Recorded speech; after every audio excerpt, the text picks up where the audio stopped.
میں قادیانی فرقے میں پیدا ہوا، پاکستان میں اسلام سے قرار دیا، مگر میں جامعہ اشرفیہ میں جیا، اسلام قبول کیا۔ میری بیوی ابھی مخلص نہیں ہے، مسلمان ہو چکا ہوں۔ جب آپ مسلمان ہو گئے، بیوی قادیانی ہے، نکاح تو ختم ہو گیا۔ قادیانی کافر ہوتے ہیں، کسی مسلمان کا کافر عورت سے نکاح نہیں رہ سکتا۔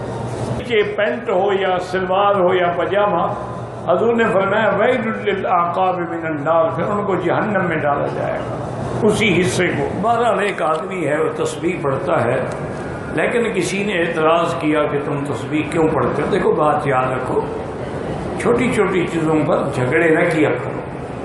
افضل یہ ہے کہ آدمی انگلیوں پر پڑھے، لیکن اگر تسبیح پر بھی پڑھے تو یہ اعلی ذکر ہے، جیسے لاؤڈ سپیکر ہے۔ اب حضور کے زمانے میں تو نہیں تھا، لیکن آلت الصوت ہے، اس سے آواز دور پہنچ جاتی ہے تو لوگوں کی نمازیں۔